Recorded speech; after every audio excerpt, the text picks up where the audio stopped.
Oh, you mean that old thing? Yeah, it's no big deal. It's just my XS 500. Yeah. Yeah, it runs. You know. Yeah, I mean, it wasn't running when I bought it, and I did some stuff to it. You know, fix up the timing, and you know, so not a big deal. I mean, I always knew it would run. It only took me like 7 videos. I'll start it up. Yeah, if you want. I mean, since you asked. Yeah, it was pretty easy. No big deal. I probably don't even have to get on it to start it. Probably just hit the starter button. You know, the choke. So.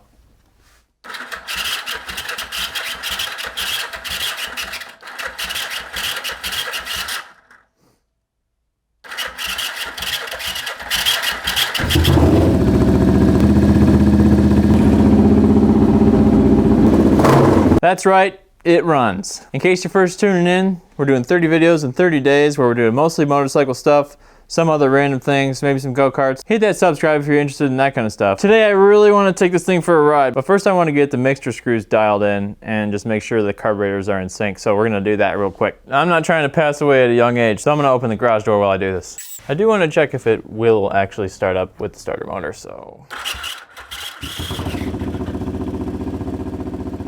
I think the mixture screws are dialed in. Basically what I did is I turned them all the way in, and then I backed them out until I heard the RPMs go up, and then I backed them out until the RPMs went down just a hair, and then I turned them back in like a quarter turn. So each mixture screw is at about 1 1/4 turns, which seems about right because the pilot jet that's in here is not the stock jet. It's a lot bigger than the stock jet from what I understand. So that makes sense with the pipes and the filters. So if it was like 3 turns out, I was gonna be pretty surprised. But it's also a mixture screw on the top, which, is that typically an air screw actually and not a fuel screw? Because when they're on the bottom, they're adding fuel when you back them out. Or maybe that's a 2-stroke thing. Let me know in the comments. Clear that up for me. My wife's watching me again. Next I'm gonna synchronize the carburetors. Okay. Another thing I was looking for when I was adjusting the mixture screws was when you rev it up, how long it takes for it to come back down to idle. Because I know when it's lean, it'll kind of float down to idle versus just falling back down to idle, so.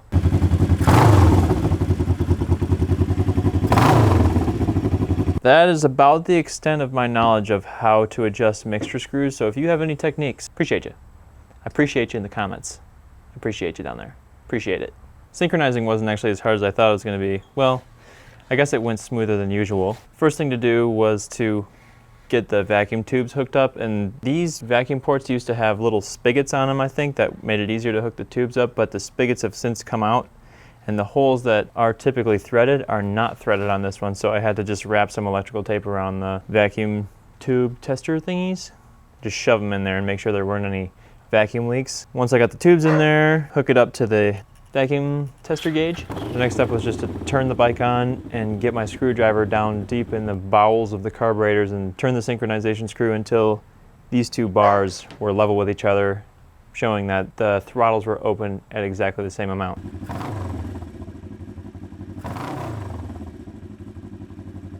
It's pretty seamless. Everything worked out.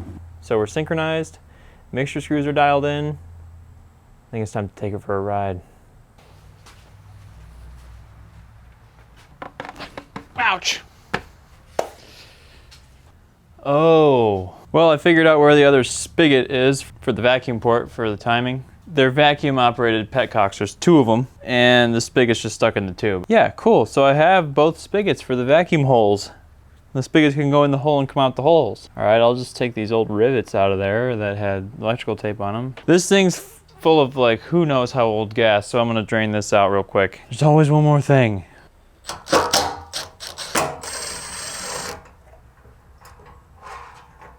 All right, I'm just gonna drain it from there.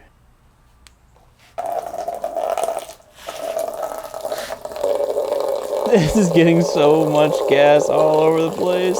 All right, my feet are getting covered in gas. It'll dry up eventually. Make sure I get it out of the other side. Okay. Oh, oh.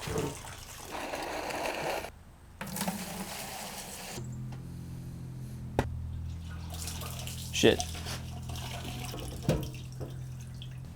The sun comes in here in the late afternoon, so that'll dry it all up. It'll be fine. I'm just realizing this is my first time showing the bike with the tank on. It looks a lot better this way, I think. Still looks a little wonky. It's definitely somebody else's aftermarket paint job, and kind of, I'm not a big fan of the color scheme, but I've seen worse. So yeah, I got everything back together, and I realized that I put the last of my gas into the juice bottle gas tank at the beginning of the video, so we'll ride tomorrow. Thanks for sticking around, guys. Remember, this is 30 days, 30 videos. Today's day 12. If you want to follow just this project, there's a playlist for the XS500. If you're having a good time, hit that subscribe and the like button. Like button helps too. All right. See you in the next one.